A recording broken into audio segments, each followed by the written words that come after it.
Class 9 এর প্রিয় শিক্ষার্থীরা সবাইকে স্বাগত জানাচ্ছি আমাদের আজকের সাধারণ গণিত ক্লাসে। আজকে তোমাদের গণিতের নবম অধ্যায় ত্রিকোণমিতি লেকচার নিয়ে চলে আসছি। তো তোমরা সবাই কেমন আছো? পড়ালেখা কেমন চলতেছে? আমাকে একটু কমেন্টে জানাই দিও। যারা সালাম দিচ্ছ ওয়ালাইকুম সালাম, যারা আদাব দিচ্ছ আদাব, যারা নমস্কার দিচ্ছ নমস্কার। আমি অনেক ভালো আছি। তোমরা সবাই কেমন আছো? অনেকদিন পর তোমাদের সাথে দেখা হলো আজকে। সো লেখাপড়া কেমন চলছে? Okay, good evening sir, good evening. আমার সাথে কি তোমাদের সবার পরিচয় আছে? আমার সাথে পরিচয় নাই এরকম কেউ আছো? থাকলে একটু বলে দাও। একজন বলছে আপনি কে? তাহলে চলো আমি কে এটা একটু বলে দিই। আমি হচ্ছি আমি হচ্ছি SV. SV, S for Sourav, V for ভাইয়া। এসভি মানে হচ্ছে সৌরভ ভাইয়া। ঠিক আছে? আমি পড়াশোনা করছি হচ্ছে computer science and engineering department, BUET থেকে। সো আমি এবার তোমাদের কোয়ার্টার 2 তে ত্রিকোণমিতি পড়াবো। ঠিক আছে? সো আমাকে একটু বলে দাও তো তোমাদের মধ্যে কে আছো যার স্বপ্ন হচ্ছে ভবিষ্যতে বুয়েটে পড়ার বা ভবিষ্যতে ইঞ্জিনিয়ার হইতে চাও, এরকম কারা আছো আমার এই আজকের ক্লাসে? দেখি কার স্বপ্নটা অনেক বড়। ঠিক আছে? যারা নতুন তাদের সাথে আমি পরিচিত হয়ে গেলাম। ও হ্যাঁ, আমার আমার এটাকে ভেরিফাই করে দেখতে পারো চাইলে। দেখো এই যে মানুষটা দেখতেছো আমার সাথে মিল আছে কিনা। মিল আছে কিন্তু, তাই না? ওকে, সো এখন বলো কার স্বপ্ন হচ্ছে বুয়েটে পড়া? যাদের স্বপ্ন আছে, দেখো তোমাদের সময় থাকতে মানে তোমাদের মতো যখন আমি ছিলাম স্কুলে পড়তাম, 7 8 পড়তাম, তখন থেকে আমার মাথার মধ্যে গেঁথে গেছিল যে বড় হয়ে বুয়েটে পড়তে হবে। আর মার ইচ্ছা ছিল। সো তোমাদের যদি ইচ্ছা থাকে সেই ইচ্ছাটাকে বাস্তবে পরিণত করতে হবে তোমাকে, এবং এই জন্য কিন্তু ভাই এখন থেকে প্রিপারেশন নিতে হবে। তখন বলবা যে ভাই এখন থেকে কেন, কিভাবে প্রিপারেশন নিব? বুয়েট ভর্তি পরীক্ষা তো হয় ইন্টারের লেখাপড়ার উপরে।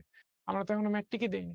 ভাই ক্লাস 9 ভালো করে যদি তুমি না পড়ো, হ্যাঁ, তাহলে তোমার যদি বেসিক যদি ক্লাস 9 এ দুর্বল থেকে যায়, এটা কিন্তু ইন্টারে যেয়ে তোমাকে ভুগাবে। সো ক্লাস 9 10 এ বেসিক যখন স্ট্রং থাকবে, রেগুলার যখন তুমি মনোযোগ দিয়ে পড়ালেখার অভ্যাস থাকবে, তখন দেখবা যে ইন্টারে উঠে পড়ালেখাগুলা কম্পারেটিভলি ইজি লাগতেছে। ঠিক আছে? সো 9 10 ভালো করে পড়ো, যাতে করে কোনো গ্যাপ না থাকে। স্কুলের লেভেলে যাতে কোনো গ্যাপ না থাকে। স্কুল লেভেলে যাদের ঘাটতি থাকে, ফাঁকিবাজি যারা করে, ইন্টারে যেয়ে তাদের ওই গ্যাপ পূরণ করতেই সময় চলে যায়। ঠিক আছে? সো পড়াশোনা করতে আসলে ওইভাবে মানে ইন্টারের পড়াগুলোর জন্য আসলে যথেষ্ট সময় তারা পায় না। কারণ কি আগের যে পাপ আছে সেই পাপের প্রায়শ্চিত্ত করতে অনেক সময় চলে যায়। ঠিক আছে? ওকে, ঠিক আছে। বুঝছি। ইমরানের কম্পিউটার সায়েন্সই পড়তে হবে। ঠিক আছে ইমরান, বেস্ট অফ লাক। চলো আমরা তাহলে আজকে ক্লাস শুরু করি। তার আগে বলো তো ভাই আমাকে ঠিকঠাক শুনতে পাচ্ছ কিনা? ঠিকঠাক শোনা যাচ্ছে আমার কথা? আমাকে যদি ঠিকঠাক শুনতে পাও এবং বোর্ড যদি ক্লিয়ারলি দেখতে পাও, তাহলে একটু কমেন্টে ওকে লিখে জানাই দিও। ঠিক আছে?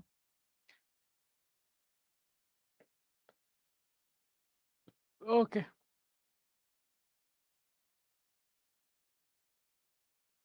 চলো আজকে আমরা কি দেখব? সমকোণী ত্রিভুজের বাহুগুলার নামকরণ দেখব এবং ত্রিকোণমিতিক অনুপাত সমূহের সাথে আমরা একটু পরিচিত হব। খুব ইম্পর্টেন্ট ক্লাস, কারণ ত্রিকোণমিতি এই জিনিসটা ইন্টারেও আছে এবং হায়ার স্টাডিজেও আছে। সো তুমি যখন 11 12 ইন্টার পাস করে যখন পরবর্তীতে, হ্যাঁ, অনার্স মাস্টার্স করতে যাবা, তখনও দেখবে ত্রিকোণমিতি যদি সায়েন্স নিয়ে কন্টিনিউ করো, ত্রিকোণমিতির তুমি পাবাই। ঠিক আছে, ইউজ পাবা, ব্যবহার পাবা। সো ত্রিকোণমিতি খুব ভালো করে শুনবা। এইটা অ্যাকচুয়ালি একটা গ্রিক শব্দ, tri plus gon plus metry. Tri মানে তো বুঝতেছো, ট্রাই মানে হচ্ছে 3, গন মানে হচ্ছে ধার বা বাহু বা কিনারা, আর মেট্রি মানে হচ্ছে পরিমাপ, 3 বাহুর পরিমাপ, বা অনেকে বলে 3 কোণের পরিমাপ। ঠিক আছে, ত্রিকোণমিতি, ট্রাইগনোমেট্রি ইংরেজি। ঠিক আছে, ট্রাইগন মেট্রি। ওকে, আগের দিনে মানুষজন আর এই যে সূর্যের আলোতে মানুষের যে ছায়া পড়ে, হ্যাঁ, এই ছায়ার দৈর্ঘ্য মেপে অনেক সময় পৃথিবী থেকে সূর্যের দূরত্ব মাপতো। ঠিক আছে, তারপরে ধরো যে এরকম একটা ল্যাম্পপোস্ট, এই যে ল্যাম্পপোস্টটা দেখতেছো, এই ল্যাম্পপোস্টের সামনে একজন মানুষ আছে। তো রাত্রেবেলা, এটা যদিও দিন মনে হচ্ছে, মনে করো রাত, তো এখানে ল্যাম্পপোস্টে আলো জ্বলতেছে, এখানে একজন মানুষ আছে, তাহলে তার এতটুকু কিন্তু মানুষটার ছায়া। এই যে এই অংশটা হচ্ছে মানুষটার ছায়া। এখন এই ছায়ার দৈর্ঘ্য মেপে এই ল্যাম্পপোস্টের উচ্চতা মেপে ফেলা যায়। কিভাবে? ত্রিকোণমিতির সূত্র ইউজ করে। ঠিক আছে? তো এই জিনিসটা আমরা আজকের ক্লাসে শুরু করব। যে ত্রিকোণমিতি জিনিসটা আসলে কি? ঠিক আছে? আজকের ক্লাসে একদম বেসিক থেকে পড়ানো হবে, ফাউন্ডেশন একদম 0 থেকে পড়ানো হবে। খুব মনোযোগ দিয়ে ক্লাস করতে হবে, ফুল কনসেনট্রেশন দিয়ে ক্লাস করতে হবে। ক্লাস টাইমে আর অন্য কোনো কিছুতে যাতে আমার কনসেনট্রেশন ডাইভার্ট না হয় সেই জিনিসটা এনশিওর করতে হবে। আর সবাইকে বলবো খাতা কলম ক্যালকুলেটর যার যা কিছু আছে সবকিছু দূরে সরায় ফেলো। হ্যাঁ? কোনো কিছুই আমার ক্লাসের দরকার নাই। পুরা ক্লাসে ম্যাথ ক্লাসে সবসময় খাতা কলম দূরে রেখে বসবা, ক্লাসটাকে ভালো করে শুনবা, বুঝবা, ক্লাস নোট পরে তৈরি করার জন্য অনেক সময় পাবা। যেহেতু অনলাইন ক্লাসের কিছু স্পেসিফিক সুবিধা আছে, যার মধ্যে একটা হচ্ছে ক্লাসটা রেকর্ডেড আকারে থেকে যায় আর্কাইভে। তো এই লাইভ ক্লাসটাতে তুমি শুধুমাত্র বুঝার জন্য ব্যয় করো, পরবর্তীতে তুমি এই ক্লাসটা আবার দেখবা, তখন তুমি হচ্ছে ক্লাস নোট করবা। ঠিক আছে? ওকে, তাহলে আমরা একটু ক্লাস শুরু করতেছি। চলো, প্রথমে দেখো খুব ভালো করে। এইটা হচ্ছে একটা সমকোণী ত্রিভুজ। তোমরা তো সমকোণী ত্রিভুজ জানো, তাই না? সমকোণী ত্রিভুজ মানে কি? যেই ত্রিভুজের একটা কোণ এক সমকোণ বা 90 ডিগ্রি। এটা হচ্ছে একটা সমকোণী ত্রিভুজ যার এই কোণটা হচ্ছে 90 ডিগ্রি বা এক সমকোণ। ঠিক আছে? এক সমকোণ মানে হচ্ছে 90 ডিগ্রি। তো এই একটা সমকোণী ত্রিভুজ, এই সমকোণী ত্রিভুজের যে সমকোণ আছে, এই সমকোণের বিপরীত বাহু যেটা, সমকোণের বা 90 ডিগ্রির বিপরীত বাহু যেটা, সেই বাহুটাকে বলে হচ্ছে অতিভুজ। কি বলে? অতিভুজ। ভুজ বানানটা রস্বউকার, অতিভুজ। ঠিক আছে? সমকোণের বিপরীত বাহুটাকে বলে হচ্ছে অতিভুজ। কোন বাহুটাকে কি বলে এই নামকরণটা আগে খুব ভালো করে বুঝতে হবে। একটা সমকোণী ত্রিভুজের অতিভুজ কাকে বলবো? সমকোণের অপোজিটে যে বাহুটা থাকে সেটাকে বলবো অতিভুজ। অথবা সমকোণী ত্রিভুজের সবচেয়ে বড় যে বাহুটা সেই বাহুটাকে আমরা বলবো হচ্ছে অতিভুজ। ঠিক আছে? তাহলে অতিভুজকে দেখো, এইটা হচ্ছে তোমার অতিভুজ। সমকোণী ত্রিভুজের সমকোণের বিপরীত বাহু এটা হচ্ছে অতিভুজ বা সবচেয়ে বড় বাহুটা হচ্ছে অতিভুজ। এখন আসো, সমকোণ বাদ দিয়ে বাকি যে দুইটা কোণ আছে তার মধ্যে যে কোনো একটা কোণ নিলাম, ধরো এই কোণটা। এখন এই কোণটার সাপেক্ষে এইটা হচ্ছে ভূমি, এইটা হচ্ছে ভূমি, আর এই কোণের বিপরীত বাহুটা হচ্ছে লম্ব। ঠিক আছে? সমকোণী ত্রিভুজের সমকোণের বিপরীত বাহুটাকে বলবো অতিভুজ। আর যেটাকে কোণ হিসাবে চিন্তা করব, সমকোণ ছাড়া বাকি যে দুইটা কোণ আছে তার মধ্যে যে কোনো একটা, এই কোণটার সাপেক্ষে এই কোণের সাথে যে বাহুটা আছে সেটাকে বলবো ভূমি, আর এই কোণের অপোজিটে যে বাহুটা আছে সেটাকে বলবো হচ্ছে লম্ব। ঠিক আছে? ওকে, আবার যদি এই কোণটা তুমি চিন্তা করো, এই কোণটা, তাহলে এই কোণের সাথে যে বাহুটা আছে সেটা হচ্ছে ভূমি, আর এই কোণের অপোজিটের বাহুটা হচ্ছে লম্ব। তাহলে এই কোণের সাপেক্ষে এইটা লম্ব, এইটা ভূমি, আর এই কোণটার সাপেক্ষে এইটা লম্ব, এটা ভূমি। সো লম্ব আর ভূমি এটা কিন্তু ডিপেন্ড করতেছে কোনটাকে তুমি অ্যাঙ্গেল হিসেবে চিন্তা করতেছো, কোন জিনিসটাকে তুমি অ্যাঙ্গেল হিসেবে চিন্তা করতেছো। তুমি এইটাকে যদি অ্যাঙ্গেল হিসেবে চিন্তা করো তাহলে এটা লম্ব, এটা ভূমি। তুমি যদি এইটাকে অ্যাঙ্গেল হিসেবে চিন্তা করো তাহলে এইটার রেসপেক্টে এইটা লম্ব, এটা ভূমি। কাকে তুমি কোন হিসাবে কনসিডার করতেছো তার উপর ডিপেন্ড করে লম্ব আর ভূমি কিন্তু চেঞ্জ হচ্ছে। কিন্তু অতিভুজ সবসময় সেম থাকবে। অতিভুজ হচ্ছে সমকোণী ত্রিভুজের সবচেয়ে বড় বাহুটা, সমকোণের বিপরীত বাহুটা, এটা হচ্ছে অতিভুজ। ঠিক আছে? আর কাকে কোণ হিসাবে কনসিডার করতেছো এটার উপর ডিপেন্ড করে লম্ব আর ভূমি ভ্যারি করবে। সো এইটা যদি কোণ হয় তাহলে এইটা ভূমি, এটা লম্ব। এইটা যদি কোণ হয় তাহলে এইটা ভূমি, এটা লম্ব। ওকে, ধরো এইটা হচ্ছে আমাদের এ বি সি ত্রিভুজ। এই এবিসি ত্রিভুজে এই বি কোণটা হচ্ছে এক সমকোণ বা 90 ডিগ্রি। তাহলে এখানে অতিভুজ বা হাইপোটেনিউস কি হবে? সমকোণের বিপরীত বাহু এসি। এসি হচ্ছে আমাদের অতিভুজ। এবার লম্বের আরেকটা নাম হচ্ছে বিপরীত বাহু। লম্ব কোনটা হবে ভাই? এইটাকে যদি তুমি থেটা হিসেবে চিন্তা করো, কোণের একটা প্রতীক হচ্ছে theta, alpha, beta, theta, gamma, এরকম প্রতীক দিয়ে কোণ প্রকাশ করা হয়, গ্রিক লেটার সবগুলা। ঠিক আছে? তো এটা যদি কোণ হিসেবে চিন্তা করো তাহলে এইটার বিপরীত বাহু এবি, এটা হচ্ছে তোমার লম্ব বা বিপরীত বাহু। আর ভূমি কোনটা? এই থেটা সংলগ্ন যে বাহু বিসি এটাই হচ্ছে ভূমি। এটা আরেকটা বাংলা বলতেছে সন্নিহিত বাহু। সো তোমরা কি সবাই ক্লিয়ার হইছো? ক্লিয়ার হইছো এই স্লাইডটা? আরেকটু ক্লিয়ার করার জন্য আমি পরের স্লাইডটাতে যাই। যেমন এই স্লাইডটাতে দেখো, এইটা কিন্তু একই ত্রিভুজ। এটা কিন্তু একই ত্রিভুজ, ও এন পি ত্রিভুজ, যেখানে এন হচ্ছে এক সমকোণ। এটাও হচ্ছে ও এন পি ত্রিভুজ, যেখানে এন হচ্ছে এক সমকোণ। তো পার্থক্যটা কোথায়? এই ত্রিভুজটাকে এইটাকে অ্যাঙ্গেল হিসেবে কনসিডার করছে, আর এই ত্রিভুজে এই অ্যাঙ্গেলটার রেসপেক্টে কাজ করা হচ্ছে। একবার এইটাকে অ্যাঙ্গেল আর একবার এইটাকে অ্যাঙ্গেল হিসেবে নিয়ে কাজ করা হচ্ছে। ঠিক আছে? যদি আমি এইটাকে ও কোণটাকে অ্যাঙ্গেল হিসেবে কনসিডার করি, তাহলে কোণটা হচ্ছে পি ও এন।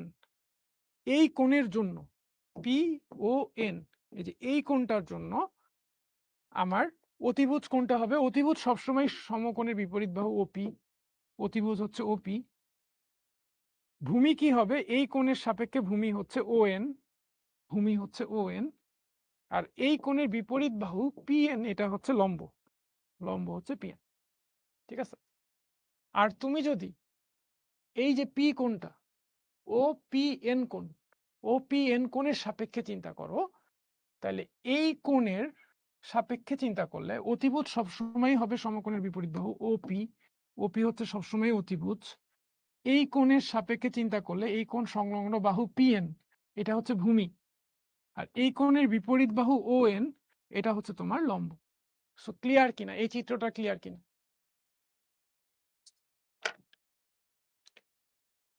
এই চিত্রটা ক্লিয়ার কিনা?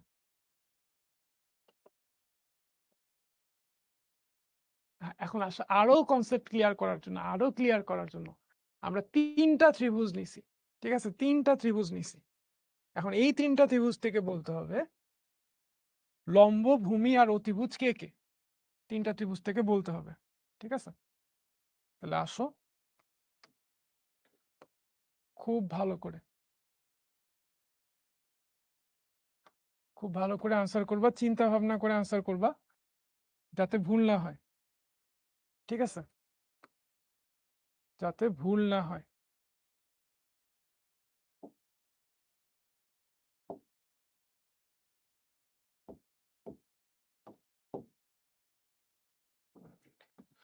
ওকে, দেখো প্রথম চিত্রে ধরো যে এটা হচ্ছে চিত্র এক। ঠিক আছে? চিত্র এক, চিত্র একের ক্ষেত্রে, চিত্র একের ক্ষেত্রে বলো তো ভাই, লম্ব চিত্র একের ক্ষেত্রে অতিভুজ কে?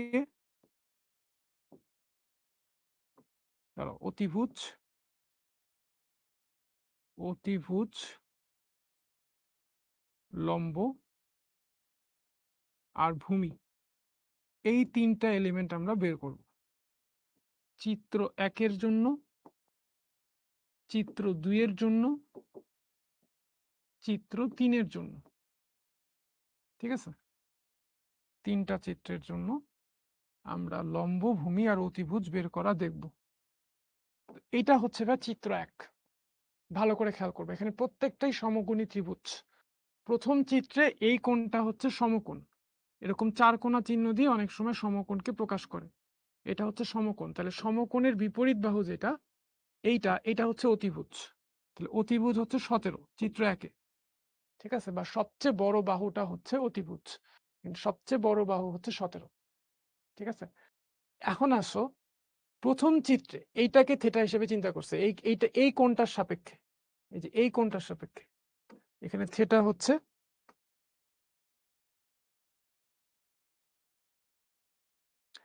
এই কোণটার সাপেক্ষে। এই কোণের বিপরীত বাহু 8, এটা হচ্ছে লম্ব, আর এই কোণের সাথে যেটা আছে সেটা হচ্ছে ভূমি। লম্ব হচ্ছে 8 আর ভূমি হচ্ছে 15। ঠিক আছে? এটা প্রথম চিত্রের ক্ষেত্রে। এবার আসো চিত্র দুইয়ের ক্ষেত্রে। চিত্র দুইয়ের ক্ষেত্রে দেখো, এইটা হচ্ছে তোমার সমকোণ, এক সমকোণ বা 90 ডিগ্রি। এইটার বিপরীত বাহু পি, বিপরীত বাহু পি, এইটা হচ্ছে তোমার অতিভুজ, এইটা হচ্ছে তোমার অতিভুজ। এখন এইটাকে থেটা হিসাবে যদি চিন্তা করো তাহলে থেটার বিপরীত বাহু আর, থেটার বিপরীত বাহু আর, এইটা হচ্ছে তোমার লম্ব, আর থেটার সাথে যে বাহুটা আছে কিউ, এটা হচ্ছে তোমার ভূমি। ঠিক আছে, তৃতীয় চিত্রের ক্ষেত্রে খেয়াল করো, থার্ড ফিগারে এইটা হচ্ছে তোমার এক সমকোণ 90 ডিগ্রি। ঠিক আছে, তো এটা যদি এক সমকোণ হয় তাহলে সমকোণের বিপরীত বাহু ইএফ, ইএফ হচ্ছে তোমার অতিভুজ, ইএফ হইল অতিভুজ। এবার আসো এইটাকে থেটা হিসেবে কনসিডার করলে থেটার বিপরীত বাহু ইজি, ইজি হচ্ছে তোমার লম্ব, আর ভূমি কি হবে থেটার সংলগ্ন বাহু জিএফ বা এফজি, এটা হচ্ছে তোমার ভূমি। সো এই টেবিলটা কি আমরা সবাই ক্লিয়ার হয়েছি? ক্লিয়ার হইলে ভাইয়াকে একটু ক্লিয়ার লিখে জানায় তো, এইটা খুবই ইম্পর্টেন্ট, এই কনসেপ্টটা খুবই ইম্পর্টেন্ট ত্রিকোণমিতির ক্ষেত্রে, এটা খুব ইম্পর্টেন্ট একটা বেসিক।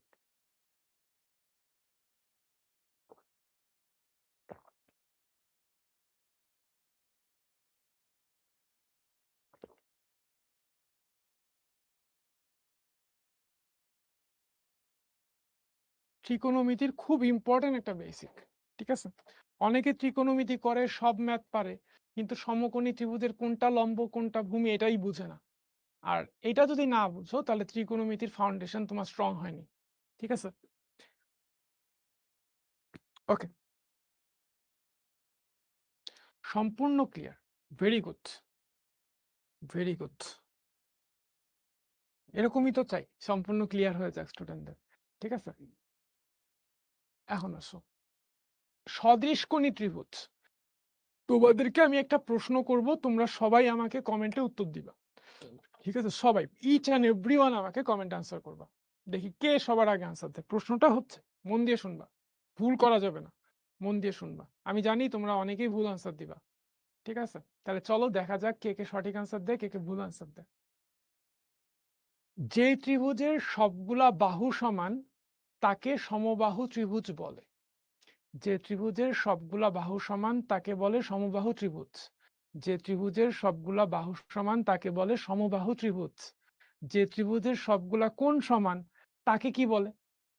যে ত্রিভুজের সবগুলা বাহু সমান তাকে সমবাহু ত্রিভুজ বলে। যে ত্রিভুজের সবগুলা কোণ সমান তাকে কি বলে বলো, দেখি কে বলতে পারে। এই তো, এই তো, এটা কে? সাওয়ারা, নামটা কি? সবার আগে আনসার দিছে না, তারপর হচ্ছে নাজিফা আছে, তারপরে হচ্ছে নুসরাত আছে, মরিয়ম আছে, জাইদ আছে, কি এটা, সারোয়ার জাহান, সারোয়ার জাহান আছে, সবার আগে আনসারটা দিছে, যেটা আমি ভাবছিলাম তোমরা দিবা। ঠিক আছে, এই তো, এই তো, এই তো, ম্যাক্সিমাম, আমি জাস্ট আমার পক্ষে পসিবল হলে তোমার এই ভিডিও নিয়ে একটা ভিডিও শুট করে দেখাইতাম। এখানে ম্যাক্সিমাম কমেন্ট করতেছে হচ্ছে সমকোণী ত্রিভুজ। ভাইয়া, যে ত্রিভুজের সবগুলা বাহু সমান তাকে বলে সমবাহু ত্রিভুজ। যে ত্রিভুজের সবগুলা কোণ সমান তাকেও বলে সমবাহু ত্রিভুজ। যে ত্রিভুজের সবগুলা কোণ সমান তাকেও সমবাহু ত্রিভুজ বলে, সমকোণী ত্রিভুজ না। সমকোণী ত্রিভুজ মানে আলাদা জিনিস। সমকোণী ত্রিভুজ মানে যে ত্রিভুজের একটা কোণ এক সমকোণ তাকে সমকোণী ত্রিভুজ বলে। ঠিক আছে, সমকোণী ত্রিভুজ কিন্তু আলাদা জিনিস। সো সমবাহু ত্রিভুজের ক্ষেত্রে কি হয়, সমবাহু ত্রিভুজের ক্ষেত্রে তিনটা বাহু সমান হয়, এই বাহু, এই বাহু, এই বাহু সমান হয়, আবার এই কোণ, এই কোণ, এই কোণও সমান হয়, প্রত্যেকটা কোণ সমান হয়। সমবাহু ত্রিভুজের সবগুলা বাহুও সমান, সবগুলা কোণও সমান। প্রত্যেকটা কোণের মান কত বলতো? প্রত্যেকটা কোণের মান হচ্ছে 60 ডিগ্রি করে। ঠিক আছে, 60 ডিগ্রি করে, কারণ তিন কোণের সমষ্টি তো, তিন কোণের সমষ্টি কত, 180 ডিগ্রি। তো প্রত্যেকটার ভ্যালু হচ্ছে 60 ডিগ্রি করে। ঠিক আছে, ওকে, দেখছো তোমরা অনেকেই ভুল আনসার করছো, অনেকেই, ম্যাক্সিমাম আনসার ভুল আসছে। সবাই বলছো সবগুলা বাহু সমান সমবাহু ত্রিভুজ, সবগুলা কোণ সমান তাহলে সমকোণী ত্রিভুজ। দেখো কত সহজেই তোমাদেরকে দিয়ে ভুল করানো যায়। যাদের ফাউন্ডেশন স্ট্রং, চিন্তা ভাবনা করে যারা আনসার দেয় তারা কিন্তু ভুল করবে না। ওকে, এখন আসো সদৃশকোণী ত্রিভুজ কি। ধরো দুইটা ত্রিভুজ, দুইটা ত্রিভুজের প্রত্যেকটা কোণ যদি সমান হয় তাহলে ত্রিভুজ দুইটাকে বলবো আমরা সদৃশকোণী ত্রিভুজ। যেমন এবিসি আর ডিইএফ, এই দুইটা ত্রিভুজের এ কোণ আর ডি কোণ সমান, কারণ দুইটার ভ্যালুই হচ্ছে θ1। আবার এই সি কোণ আর এফ কোণ সমান, দুইটার ভ্যালুই হচ্ছে θ3। বি কোণ আর ই কোণ হচ্ছে সমান, কারণ দুইটার ভ্যালুই হচ্ছে θ2। সদৃশকোণী ত্রিভুজ কাকে বলে? যে ত্রিভুজের প্রত্যেকটা কোণই সমান তাকে বলে হচ্ছে সদৃশকোণী ত্রিভুজ। ঠিক আছে? ধরো একটা, ভালো করে বুঝে বুঝে আনসার করবা কিন্তু। ধরো একটা এমসিকিউ আসছে, এমসিকিউটা হচ্ছে এরকম: সদৃশকোণী ত্রিভুজের, অথবা যে এরকম দুটি ত্রিভুজ সদৃশকোণী হলে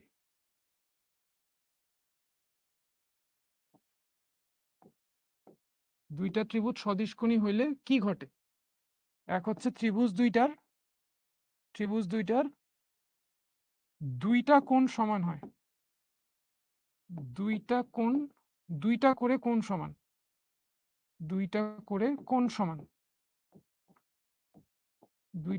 কোণ সমান, এটা একটা অপশন।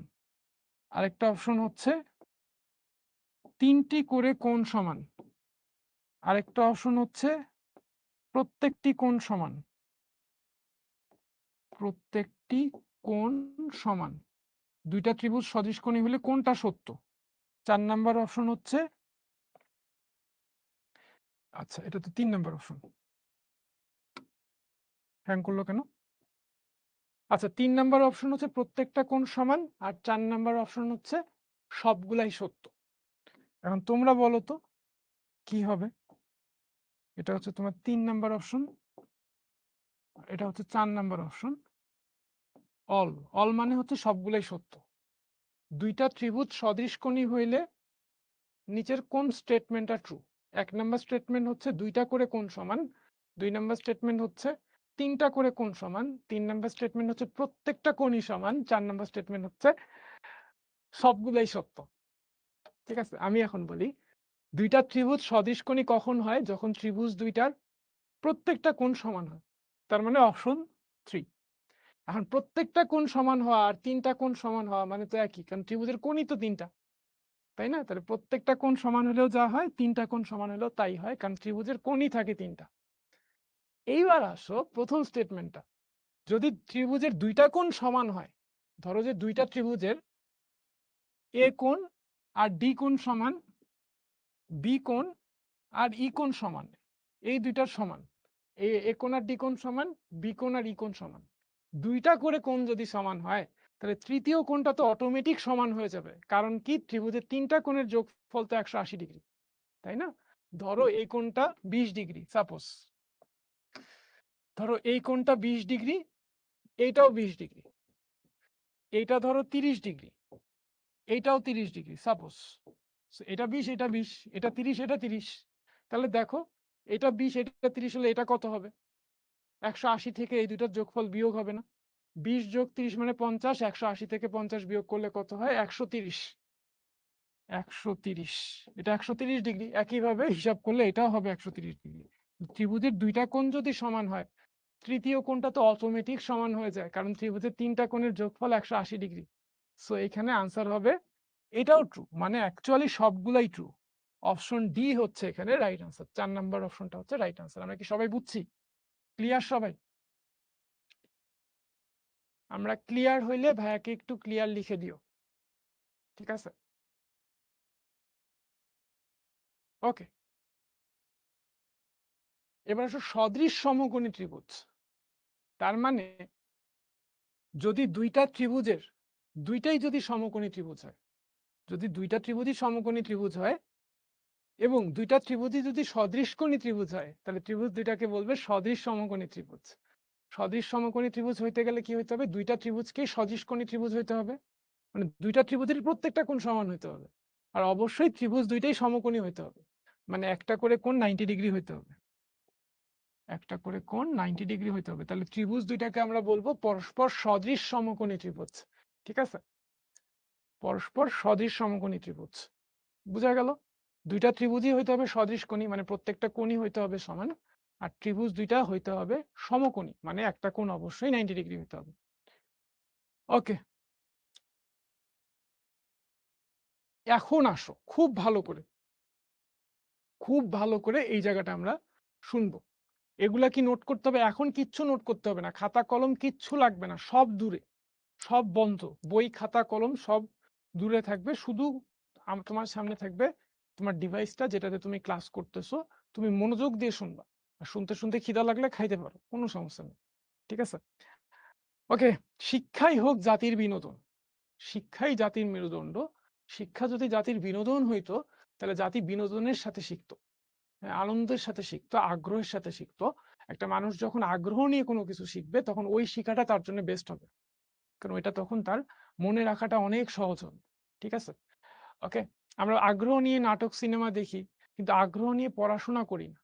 এই কারণে নাটক সিনেমার দৃশ্যের কাহিনীগুলা অনেক দিন মনে থাকে, অনেক দিন, বছরের পর বছর মনে থাকে, কোনো রিভিশন দিতে হয় না। আর পড়া ভুলে যাই, এই জন্য বারবার রিভিশন দিতে হয়। ঠিক আছে? ওকে, সো খাইতে খাইতে দেখো কোনো সমস্যা নেই, কিন্তু অঙ্ক করতে করতে দেখার দরকার নেই, ক্লাস নোট তোলার দরকার নেই, পরে তুলবো।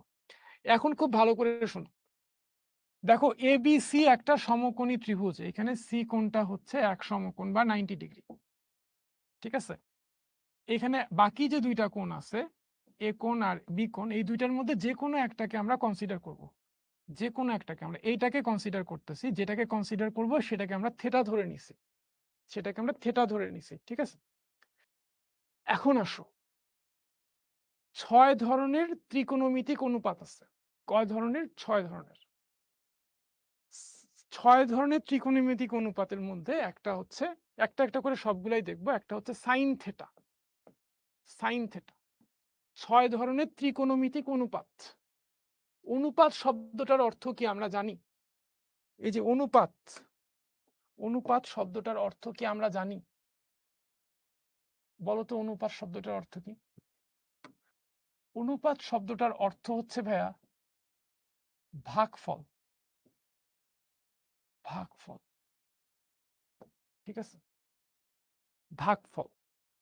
এখন আসো, একটা সমকোণী ত্রিভুজের এই কোণটা, এই কোণটার সাপেক্ষে, যে কোনো একটা কোণ থেটার সাপেক্ষে লম্ব হচ্ছে এসি, এটা হচ্ছে লম্ব,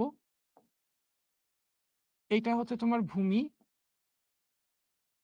আর সমকোণের বিপরীত বাহু এটা হচ্ছে অতিভুজ। ঠিক আছে? এখন লম্ব আর ভূমির ভাগফলকে বলে হচ্ছে সাইন থেটা। লম্ব আর ভূমি কি লম্ব থেকে ছোট? একজন মুসা প্রশ্ন করছে না ভাই, নাম কি ওর? মুস্তাকিম ইসলাম। মুস্তাকিমকে বলবো, ভূমি যদি লম্বর থেকে ছোট না বড়, এটা আসলে ডিপেন্ড করে, এক এক চিত্রে এক এক রকম হয়, কখনো ছোট হয়, কখনো বড় হয়, কখনো সমান হয়। ঠিক আছে? যদি এরকম কোনো স্পেসিফিক ভাবে বলা যাইতো যে ভূমি সবসময় লম্বের থেকে ছোট হয় বা বড় হয়, তাহলে আমি নিজেই বলে দিব। ঠিক আছে? তুমি একটু ওয়েট করো, ধৈর্য ধরো, তোমাকে আমি ধৈর্য ধরার পরামর্শ দিব। আমি যখন পুরা ক্লাসটা শেষ করব, তখন তুমি নিজেই বুঝে যাবা যে ভূমি কি সবচেয়ে ছোট, ভূমি কি লম্বের থেকে ছোট হয়, বড় হয়, নাকি সমান হয়। আমাকে একটু সময় দিতে হবে, আর তোমাকে একটু ধৈর্য ধরতে হবে। ঠিক আছে মুস্তাকিম? ওকে, তো এই থেটার সাপেক্ষে এটা ভূমি, এটা লম্ব, আর এটা তো সবসময় অতিভুজ। অতিভুজ হচ্ছে সবচেয়ে বড় বাহুটা, একটা সমকোণী ত্রিভুজের সবচেয়ে বড় বাহুটা হচ্ছে অতিভুজ। ওকে, এখন লম্ব আর ভূমির ভাগফলকে আমরা বলবো সাইন থেটা। তাহলে সাইন থেটা মানে কি? সাইন থেটা হচ্ছে, ও সরি ভাই, ভুল বলছি, ভুল বলছি, আমার স্লিপ অফ টাং হয়ে গেছে, স্লিপ অফ টাং হয়ে গেছে, এক্সট্রিমলি সরি। লম্ব আর অতিভুজের ভাগফলকে বলবো হচ্ছে আমরা সাইন থেটা।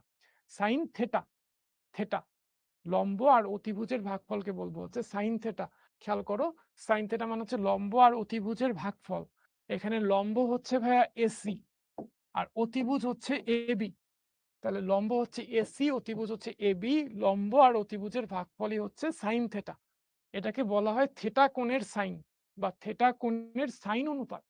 কি পড়া হয়, কিভাবে উচ্চারণ করে আমি আবার বলে দিচ্ছি।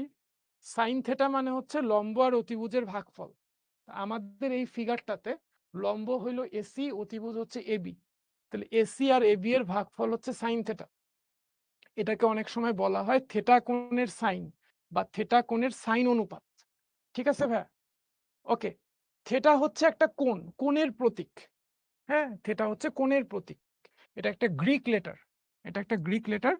কোণ প্রকাশ করার জন্য সাধারণত কিছু প্রতীক ব্যবহার করা হয় কোণ প্রকাশ করার জন্য। আলফা, বিটা, গামা, তারপর হচ্ছে থেটা, হ্যাঁ, এরকম কিছু প্রতীক ব্যবহার করা হয় কোণ প্রকাশ করার জন্য। আস্তে, আস্তে ক্লিয়ার হবা ভাই, একটু সময় দাও, পুরা ক্লাসটা শেষ করি, আস্তে, আস্তে ক্লিয়ার হবা। ঠিক আছে? ধরো এই কোণটাকে ধরে নিছি থেটা। এই কোণটার সাইন অনুপাত হচ্ছে এসি ভাগ এবি। এসি ভাগ এবি। এটা হচ্ছে সাইন থেটা। এখন আসো ভূমি আর অতিভুজের ভাগফল। এটাকে বলবো হচ্ছে কস থেটা। ভূমি আর অতিভুজের ভাগফলকে বলবো কস থেটা। কস থেটা মানে কি? ভূমি ভাগ অতিভুজ। দেখো ভূমি হচ্ছে তোমার বিসি, অতিভুজ হচ্ছে এবি। তাহলে বিসি ভাগ এবি এটা হচ্ছে কস থেটা। এটাকে বলা হয় থেটা কোণের কোসাইন। এটার ফুল ফর্ম হচ্ছে কোসাইন, থেটা কোণের কোসাইন। তাহলে কস থেটা মানে হচ্ছে ভূমি আর অতিভুজের ভাগফল। আস্তে আস্তে সব ক্লিয়ার করব, একটু সময় দিতে হবে ভাইয়াকে। এবার আসো লম্ব আর ভূমির ভাগফলকে বলবো হচ্ছে ট্যান থেটা। লম্ব আর ভূমির ভাগফলকে বলবো হচ্ছে আমরা ট্যান থেটা। ঠিক আছে? দেখো ট্যান থেটা সমান লম্ব ভাগ ভূমি। এখন লম্ব কি? লম্ব হচ্ছে এসি আর ভূমি হচ্ছে বিসি। এসি আর বিসির ভাগফল হচ্ছে ট্যান থেটা। এটাকে অনেক সময় বলা হয় থেটা কোণের ট্যানজেন্ট। এটা হচ্ছে থেটা কোণের ট্যানজেন্ট। ঠিক আছে? সংক্ষিপ্ত নাম, পূর্ণ নাম একটু পরে আমি দেখাবো। আস্তে আস্তে সব ক্লিয়ার হবে, একটু সময় দিতে হবে।